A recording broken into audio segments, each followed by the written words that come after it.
ముఖ్యమంత్రి సారు ఎన్ని కోతలు కోసిండు. రూపాయి బాకీ లేకుండా అందరికి రుణమాఫీ అయింది. 100% రుణమాఫీ అయిపోయింది. హామీలు నెరవేర్చినాం అని గప్పాలు కొట్టిండ్రు కదా. కానీ అబద్ధాలు సగం మందికి ఎగ్గొట్టి అందరికి అయిందని చెప్పుకునేటందుకు సిగ్గా అనిపిస్తలేదా అని ప్రతిపక్షమోళ్ళు దుమ్మెత్తి పోసిన నిమ్మకు నీరెత్తినట్టున్నారు. కానీ ఇప్పుడు అదే కాంగ్రెస్ సర్కార్లా మంత్రిగా ఉన్న దామోదర సారు నిజానిట్లా కుండ వలగొట్టినట్టే చెప్పిండు.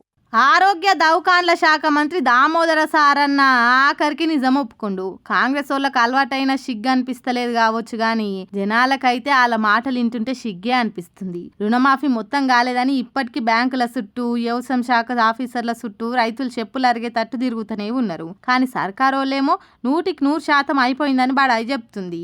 ఇదే ముచ్చట మీద ప్రతిపక్షం నిలదీస్తే ఉల్టా వాళ్ళనే తిట్టిపోసిండ్రు. వాళ్ళే అబద్ధాలు మేం చెప్తూనే సత్యాలు అన్నట్టు పొంకనాలు కొట్టిండ్రు. కానీ ఇప్పుడు మంత్రి దామోదర్ సార్ ఏమంటుండో ఈనుండ్రి. ఇంకా 127 మందికి రుణమాఫీ కాలేదు. నేనే చెప్తున్నా కదా, నేనే చెప్తున్నా సుమారు 345 మందికి రుణమాఫీ అయింది. 2 లక్షల కోట్ల సుమారు 2,81,00,000 రుణమాఫీ అయింది. ఇంకా 127 మందికి రుణమాఫీ కావాలి. ఆ రుణమాఫీ కూడా పూర్తి చేయాలి. ఇన్నరా అది సంగతి.